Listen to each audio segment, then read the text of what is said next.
Dobrý deň, vítam vás na dnešnej tlačovej konferencii, kde by sme chceli poukázať na veľmi vážne potenciálne ohrozenie záujmu ľudí, ktorí bývajú v tzv. Satelitoch okolo Bratislavy. To sú vlastne dediny, ktoré sú v blízkosti Bratislavy a kam sa dnes, môžem povedať, že aj húfne ľudia sťahujú. Či sú to samotní Bratislavčania, alebo či sú to teda ľudia z východu, ktorí prídu do Bratislavy pracovať. Jednoducho sú to atraktívne obce, ktoré sa postupne dramaticky rozširujú. A teda keď sa spomedzi nich spomeniem, tak či to je Slovenský Grob, Chorvátsky Grob, Bernolákovo, Ivánka, Vajnory s miestnou časťou, myslím teda Čierna Voda. V tejto lokalite v najbližšej dobe na základe územných plánov má bývať plus mínus 100 000 nových obyvateľov. Územné plány týchto obcí, to sú vlastne vyznačené tieto farebné plochy, to sú nové lokality, kde by mali pribudnúť či už teda lokality na bývanie, zaokrúhlene hovorím teda 100 000 ľudí, je to inak 89 plus 15, ale k tomu sa potom vrátime, čiže povedzme si 100 000 nových ľudí a 3 milióny metrov štvorcových tu má byť postavených nových skladov, čo si sami vieme predstaviť, alebo ani pomaly nevieme predstaviť, že 3 milióny metrov štvorcových skladov, koľko nových kamionov vlastne pribudne, koľko z tejto lokality vlastne ďalšej takej tej kamionovej a nákladnej dopravy pribudne. V tejto situácii, tí, ktorí chodievate po diaľnici D1 smerom na Žilinu alebo zo Žiliny smerom do Bratislavy, tak viete, že sa tam niečo stáva. Je tam tzv. Križovatka Triblavina, niekedy tam často policajti zastavovali a dávali pokuty. Dnes je tam skorej taký stavebný ruch. A ten stavebný ruch je tam asi 2 roky a medzičasom tak nejako pozastavený, kopce hliny. A v skutočnosť je taká, že vlastne všetky tieto obce v okolí si prispôsobili svoje územné plány s tým, že bolo výhľadovo určené, že vlastne tá diaľnica od Bratislavy smerom na Trnavu alebo na Senec, poviem, že bude vyzerať približne tak, keď poznáte Bratislavu, Einsteinová cesta. To znamená, že v strede pôvodná diaľnica, a okolo tzv. Kolektory, alebo môžeme si to povedať také zberné cesty. Inak povedané, že vlastne malo to byť tak, že tí ľudia, ktorí sem pôjdu a rýchlo budú chcieť prebehnúť s autami do Bratislavy, idú si stredom po diaľnici a ľudia, ktorí vlastne tých 100 000 nových ľudí, ktorí tu majú v tomto okolí okolo Bratislavy bývať, budú sa napájať postupne cez svoje križovatky na tie zberné cesty a pôjdu vlastne popri diaľnici. Keď sa budú chcieť zapojiť na diaľnicu, tak sa zapoja zo zbernej cesty z toho kolektora na diaľnicu. Takto bolo všetko dohodnuté.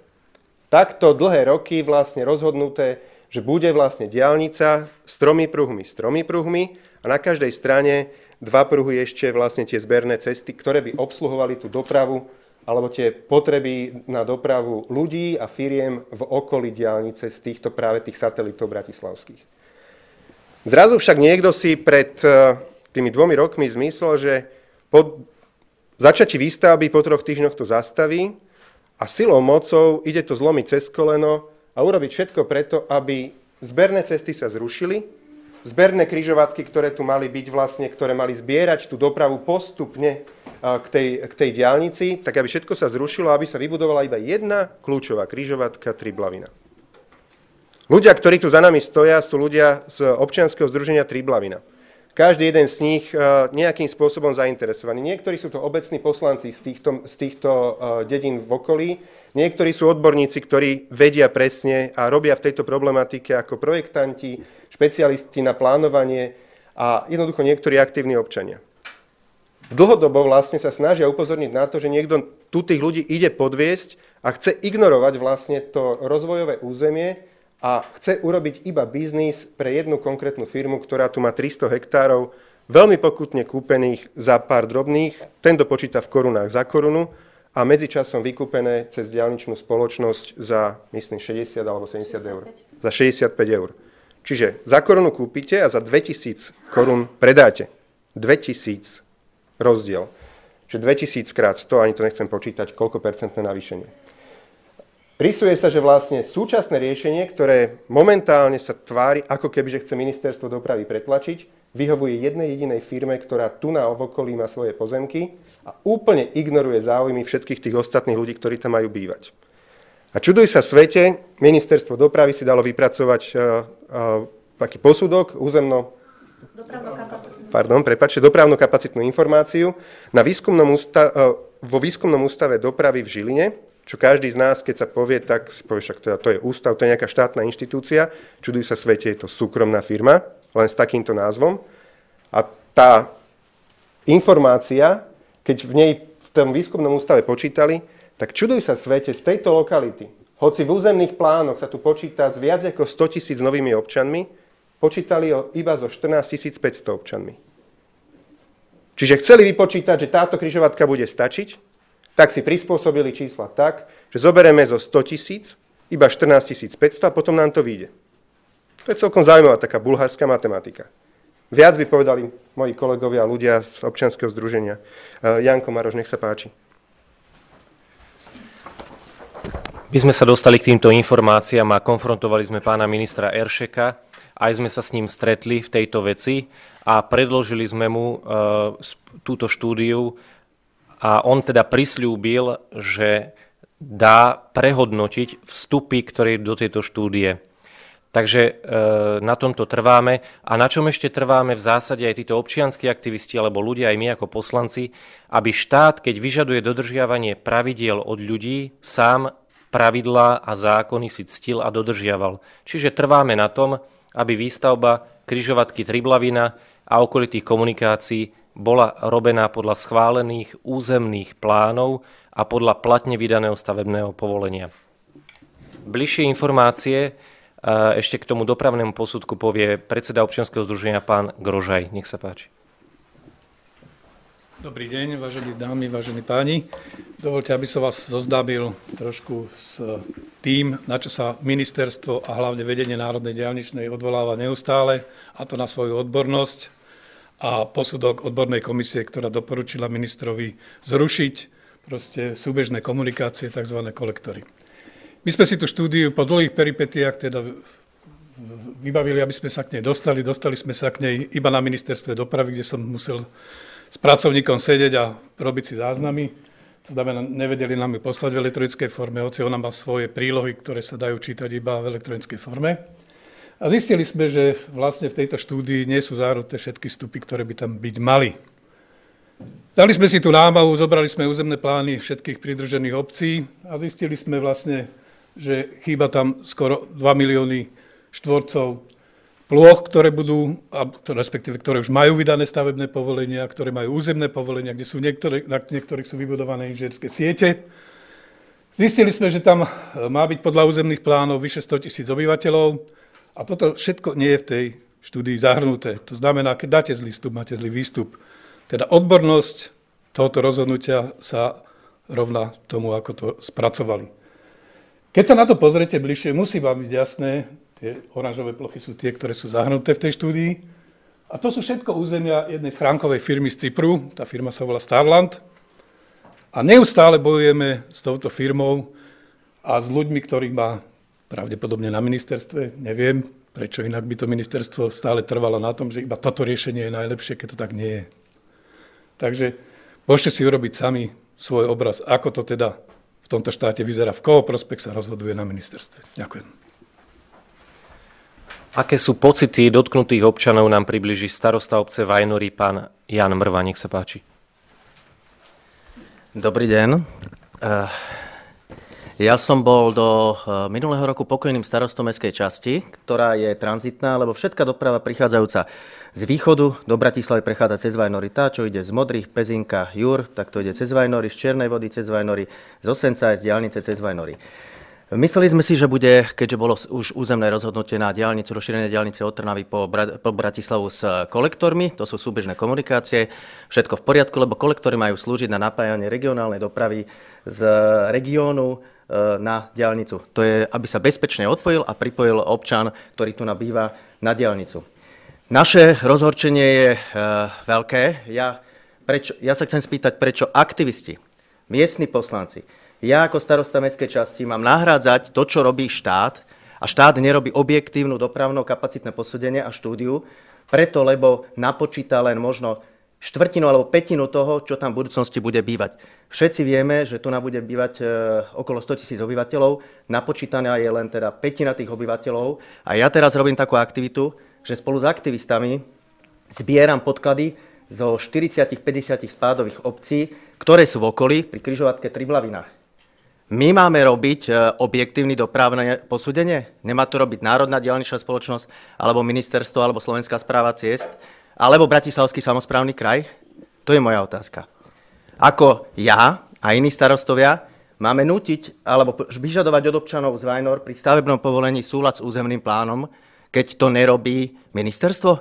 Toto vyzerá ako veľká čierna stavba Slovenskej republiky, štátu, lebo nedodržiava územný plán Bratislavského samosprávneho kraja. Nikto z nás nežije preto, aby čas trávil každý deň 3 hodiny v aute. Ten čas sa dá stráviť s rodinou, s blízkymi a jednoducho tento čas v týchto kolapsoch dopravných často mnohí z nás trávia. Skúsme len taký jeden príklad, že ako tak vyzerá taký bežný deň jednej dotknutej rodiny.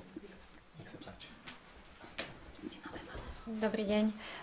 Ja som obyvateľkou chorvátskeho Grobu, ako bolo povedané, satelitnej obce v okolí Bratislavy. Denne strávim cestovaním v aute 2,5–3,5 hodiny. Samozrejme záleží od poveternostných podmienok. Keď je upchatá jedna prístupová cesta, ten čas sa o to viacej stupňuje. Takže poobedné krúžky, keď deti treba zaviesť zase do Bratislavy, ten čas sa stále iba nabaľuje. Keď bude vybudovaná križovatka Triblavina, bude nám odopreté prístup z 2 ďalších plánovaných napojení na tie spomínané kolektory. Tento čas sa bude iba stupňovať, pretože nárast obyvateľstva bude o to väčší. Takže možno tam budeme tráviť v tom aute nie 3, ale 4-5 hodín. Tak, ďakujem. Prepáčte, táto problematika je naozaj veľmi, veľmi komplikovaná. Keď sme sa stretli prvýkrát s týmito ľuďmi z občianskeho združenia OZ Triblavina, tak to je halda papierov. Chceme dnes naozaj načať túto tému, lebo jedná sa tu o osud 100 000 ľudí, ktorí, a nepovedali sme to vlastne tak, že čo sa tu vlastne má udiať. Tú štúdiu, ktorú urobili, že kde zobrali do úvahy iba tie biele oranžové plochy, kde má byť v podstate iba 14 500 nových obyvateľov, tak na základe tej štúdie táto jedna križovatka v poriadku stačí. Lenže problém nastane vtedy, keď si tie obce budú uplatňovať tie svoje územné plány a ľudia tam pokupovali pozemky. Na mnohých týchto lokalitách sa ťahajú siete. Čiže tí ľudia, či už idú tam stavať firmy, idú tam stavať domy, byty a zrazu tu sa postaví križovatka, ktorá bude stačiť iba 15 000 ľuďom a nie 100 000 ľuďom. A čo sa stane? Keď tuto bude mať prejsť cestu križovatku cez kruhové objazdy, a tu sú 4 000 kamionov denne, a navyše autá so 100 000 ľuďmi alebo s tými obyvateľmi. Jednoducho sa to zacpe rovnako, ako to je dnes zacpaté vo Vajnoroch, a nastane tam presne tá situácia, ktorú tu pani opísala. Že s dieťaťom denne strávi vlastne 3 hodiny v aute.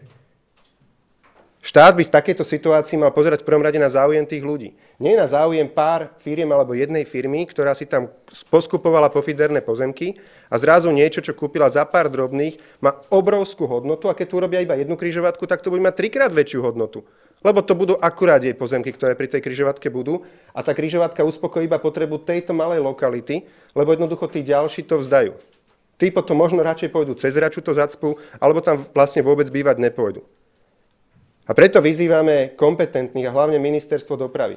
Nech v tomto prípade tu potichu nerobia nejakú prácu pre jednu konkrétnu firmu, ale nech pozerajú na záujem všetkých tých 100 000 ľudí, ktorí dnes tu plánujú bývať, možno už ktorí si tam kúpili pozemok alebo ktorí začali stavať.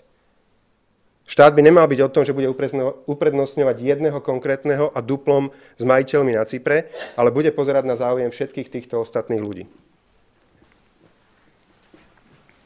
Nech sa páči, priestor na vaše otázky. Oravová Teatry, ja by som sa chcela spýtať, kedy nastala časovo tá zmena tých parametrov? V akom roku? V 2015 roku. V 2015 roku začala stavba. Na základe stavba križovatky Triblavina na základe stavebného povolenia, ktoré bolo vydané alebo projektu, ktorý bol v súlade s územným plánom, a 3 týždne na to Národná diaľničná spoločnosť zastavila túto stavbu a začala uplatňovať tieto zmeny. Ak ste teda spomínali, že ste už hovorili s pánom ministrom Eršekom a ten prisľúbil preveriť tie výstupy, v akom je to štádiu, máte teda nejaké konkrétne informácie, nejaké závery? Povedal vám pán minister? Máme konkrétne informácie v tom, že to stretnutie sa uskutoční, malo sa uskutočniť do týždňa, ale termín sa posúva o ďalšie 2 týždne. páči. Dýbaková televízia, prosím vás, ja už celé mesiace nerozumiem tomuto problému, priznám sa, a skúste mi vysvetliť, že aký je problém s tým Starlandom. Lebo predsa ľudia, odtiaľ je to obrovská lokalita, sa tiež potrebujú dostať, tiež by im vyhovovali tie kolektory, čiže na tých pozemkoch chcú čo stavať, alebo je tam iný stavebný úmysel, alebo v čom je vlastne ten problém, lebo vlastne tie kolektory a to rozšírenie vyhovuje všetkým. To kolektory a to rozšírenie vyhovuje všetkým, tak ako povedal pán Matovič, ten príklad Einsteinový je dobrý. V strede máte diaľnicu, po ktorej jazdia rýchle autá, na bokoch máte komunikácie, na ktorých sa dá pripojiť alebo odpojiť častejšie ako iba na tých diaľničných križovatkách. Tým, že tu budú zrušené kolektory, budú zrušené ďalšie 2 križovatky, ktorými malo byť obslúžené to okolité územie aj zo severnej, aj z južnej časti diaľnice D1. Aby na tých pozemkoch mohli stavať? Lebo Nie, aby na tých Nie, my nepoznáme dôvod. My vieme, že padlo takéto rozhodnutie, že diaľnica sa bude rozširovať o jeden jazdný pruh, že bude nie štvorpruhová, ako mala byť tu trojpruhová a s kolektormi, ale iba štvorpruhová, ale tým pádom nebude umožnené napojenie toho okolitého územia. A ten pravý dôvod, alebo to zadanie, na základe ktorého bola spracovaná aj tá štúdia, my nemáme, nepoznáme. Chceme to získať od ministerstva dopravy, chceme vedieť, kto dal ten impuls a na základe čoho, ale žiaľ, to sme sa za ten rok, kedy fungujeme, nedozvedeli. Môžem ja to doplním ešte, aby ste to pochopili. Najlepšie to vidíte na tejto mapke.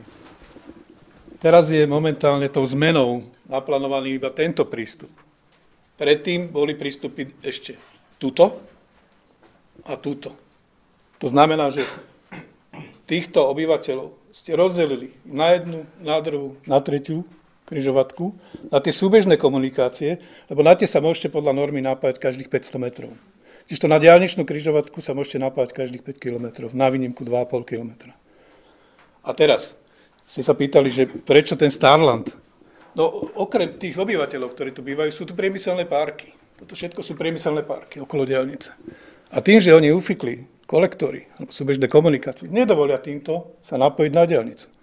To znamená, tam je 16 developerov, firiem, ktoré už majú vybudované siete. Tu napríklad má Rakúsky investičný fond, veľkú 30 hektárov parcelu a kopu iných. Tým, že im znemožnili prístup na diaľnicu, tak konkurenciu odstavili. A vôbec nepočítali s tým, že to bude mať dopad aj na ľudí. Že aj, to nie je iba pre firmy, ale aj pre ľudí. A tým pádom odstrelí aj obyčajných ľudí. Ešte na doplnenie. Keď sa pozriete na toto, tak tá diaľnica je široká. Tie kolektory sú už vykúpené. Firma Starland, si pozrite na jej web stránku, zverejnila 3D vizualizáciu. Tým, že máte tu na tie kolektory, tie súbežné komunikácie, tak oni majú ochranné pásmo. Čiže vy zaberáte tou širšou záujmové pozemky, ktoré sú lukratívne na predaj. Tu na už vpravo a vľavo sú namalované logistické haly. Čiže tie pozemky sú určené na predaj. My sa domnievame, že je to z toho dôvodu, že sa zúži pozemok a zostane viac pozemku na predaj. A ešte, ak dovolíte, dlho sa hovorí aj o tom, že či nie je lepším riešením rozšírenie Seneckej cesty. Aj vy, pán Brva, sa tomu venujete. Či toto nie je potom cesta? Ďakujem. V tomto regióne, v ktorom bude bývať burlivo rozvíjajúci sa región medzi Sencom, Pezinkom, Bratislavou, v budúcnosti do 30 rokov bude 150 000 ľudí bývať. To sú ešte ďalšie obce, ktoré sú spádové k tomuto. Takže tuná sa uživí aj štvorprúdová Senecká, ktorá už mala byť 20 rokov mimochodom postavená. Takisto sa oživí táto diaľnica s kolektormi, ktorá bude slúžiť aj na regionálnu dopravu. A takisto sa tam oživí aj tzv. Modransko-Pezinsko-Grobský obchvat, ktorý bude zvážať ľudí z tejto lokality. To všetko sú rozvojové cesty, ktoré majú byť v spolupráci s NDS-kou, Slovenskou správou ciest a Bratislavským samosprávnym krajom postavené. Áno, ja to ešte doplním, že čo je neobvykle v tomto postupe je to, že tú rozšírenú cestu na Senec mala budovať Slovenská správa ciest a z nejakých podľa nás záhadných dôvodov sa teraz z toho ujala Národná diaľničná spoločnosť, ktorá má v náplni riešiť diaľnice a rýchlostné cesty. Ak by som ešte mohla možno technicky možno uzavrieť, to znamená, že na tej novej, nazvem to diaľnici, bude jediná zásadná križovatka tá Triblavína, že medzi Triblavinou a Bratislavou nebude nič. Ešte, keď si pozriete tento kruháč a tento kruháč, ktoré sú vlastne nápajacie kruhové objazdy na tú križovatku, tak sú nadimenzované podľa týchto oranžových ploch. Ako náhle tam pridáte len jednu ďalšiu, tak už vám tu vzniká akože podľa výpočtu, podľa toho ich vzorca, ktorý predložili kolaps. To znamená, že tieto kruháče sú tak malé, že budú ešte v horšom stave, ako je teraz Vajnorský kruhač. A to nehovorím ešte o tom, že vlastne tento kruhač, priorita je začiatok toho obchvatu Pezinku, o ktorom sa hovorí tu už mimochodom tak 10 rokov, ktorý je tuto, a ten vôbec do tej štúdie nezahrnuli. To znamená, že tieto dva kruháče vlastne stávajú v poli. A aby to bolo ešte krajšie, tak okolo tých kruháčov má ten Starland blokačné pozemky. Že keď tam bude chcieť nejaký iný postaviť cestu, tak sa tam nedostane, lebo bude musieť zaplatiť Starlandu za prístup na štátny kruháč. Ešte pani Mária Kisková za... Ja som poslankyňa v Bernolákove a len doplním tú cestu 161. Tá cesta mala byť naposledy vybudovaná v roku 2001 až 2015 a predtým bola plánovaná v územných plánoch 30 rokov. To znamená, že už 30 rokov všetci vedeli, že táto cesta nepostačuje. V roku 2011 až 2015 vybudovaná opäť nebola a teraz sa dostala do tých územných plánov, alebo skôr len rozhodnutí ministerstva, hoci pán Valent nás uisťuje, že už majú durku k tejto ceste. To znamená, že už majú podklady, tak my o tom veľmi pochybujeme a tá cesta bude pre ľudí zase k dispozícii až o ďalších 10 rokov. Ako to vieme? Veľmi jednoducho. Pretože keď sme si prečítali stanovisko, ktoré teraz dali k zmene stavby pred dokončením, tak Národná diaľničná spoločnosť na našu otázku, ako sa bude riešiť staveništná doprava, keďže zrušili kolektory, ktoré mali byť staveniskovou komunikáciou, tak nám odpísali, že veď to bude slúžiť ako stavenisková komunikácia, bude slúžiť cesta 161. Vy si viete predstaviť, že senecká cesta s jedným pruhom každým smerom, že k nej dostávajú dva smiešné pruhy dočasné, po čom bude chodiť teda všetká stavenisková doprava, potom to zrušia a možno potom Národná diaľničná po 10 rokoch povie, že oni už na to nemajú ani prostriedky, ani kapacitu a že to stavať nebudú. Akú my máme obyvatelia tohto regiónu istotu, že tá cesta raz skutočne bude? Ak by som mohol na záver, lebo už trošku berieme z času nasledujúcich, čo majú byť po nás na tejto tlačovkovej miestnosti. Chcel by som to zhrnúť. Akože obyvatelia týchto dedín, aj starostovia, poslanci, všetci dlhodobo boli štátom zavádzaní, ale v podstate tí ľudia boli spokojní s tým, že bude riešenie také, ako je teda na Einsteinovej ceste v Bratislave, stredom diaľnice a po boku také tie súbežné cesty, zberné cesty, tzv. Kolektory. Na základe toho sa tu začali aj ťahať siete, ľudia sa začali na to tešiť, rozpredávať pozemky, len zrazu niekto si čmahnutím čarovného prútika zmyslel, že urobí všetko preto, aby neboli tu tie zberné cesty, aby z x križovatiek bola iba jedna križovatka a prispôsobili si teraz ešte aj štúdiu, že započítali iba lokality a čuduj sa svete, iba firmy, ktorá má majiteľa na Cypre schránkovú firmu. A ja vyzývam aj z tohto miesta pani transparentnú ministerku spravodlivosti. Prezentuje sa tu zákonom o boji proti schránkovým spoločnostiam, ako teda ich budeme odhalovať a podobne. V tomto prípade niekto ide urobiť obrovský biznis na úkor všetkých obyvateľov Slovenska, lebo z našich spoločných peniazí sa to bude platiť. Celé toto dopravné napojenia, to sú ťažké desiatky miliónov eur. Aby pani ministerka spravodlivosti zmenila tak zákon, aby táto v podstate štátna pomoc konkrétnej firme, aby my sme vedeli, kto je majiteľom firmy Starland. A kým nebudeme vedieť, kto je skutočným majiteľom, či to je Glva, či to je Počiatek, alebo či to je aj spoločne s nejakým ďalším človekom zo Smeru, kým nebudeme vedieť, kto je skutočný majiteľ, aby tu sa nerobilo niečo, čo vyhovuje iba jednej konkrétnej firme. Zároveň vyzývame ministra dopravy, aby sa neskrýval pred týmto problémom. Nechať sa oklamať nejakou štúdiou, ktorá bere do úvahy iba 14 500 obyvateľov a neberie do úvahy ďalších 89 000 podľa územných plánov, odignorovať to a urobiť tú križovatku, ktorá konec koncov potom bude iba Lievik alebo Štupel, že tam vlastne ničomu sa nepomôže iba jednej konkrétnej firme, za ktorou nevieme, kto je, aby zarobila stovky miliónov eur na úkor všetkých ostatných, tak vyzývame pána ministra, aby si prestal zakrývať oči pred tým, aby rokoval so zástupcami občianskeho združenia, aby sa pýtal, čo sa deje v Národnej diaľničnej spoločnosti, lebo keď sa to raz postaví, tak je koniec, bude neskoro. My si zablokujeme dopravu možno durchom aj túto po celej tej D1, ale hlavne túto zbernú dopravu pre týchto ľudí, ktorí tu budú zúfali a matky tu budú tráviť 3 hodiny denne v autách s deťmi, len aby sa dostali na nejaký kruhový objazd a náhodou sa potom dostali na križovatku. Máte ešte nejaké otázky? Ďakujem veľmi pekne, že ste prišli.